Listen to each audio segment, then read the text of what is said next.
لا يسألون الناس إلحافا وما تنفقوا من خير فإن الله به عليم.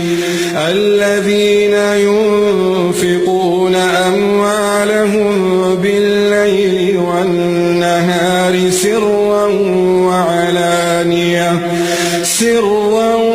وعلانية فلهم أجرهم عند ربهم ولا خوف عليهم ولا هم يحزنون. الذين يأكلون الربا لا يقومون إلا كما يقوم الذي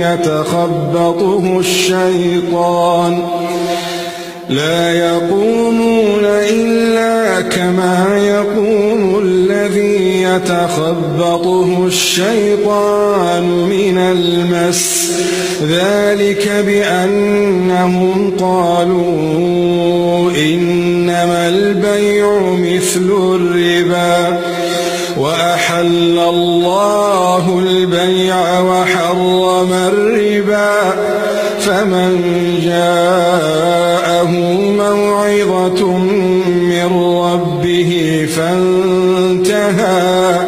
فانتهى فله ما سلف وأمره إلى الله، ومن عاد فأولئك أصحاب النار هم فيها خالدون. يمحق الله الربا ويربي الصدقات والله لا يحب كل كفار أثيم. اللهم يا رب من نشر هذا المقطع اجعل له من كل هم فرجا ومن كل ضيق مخرجا، وارزقه من حيث لا يحتسب، واجعله شريكا لنا في الأجر يا رب.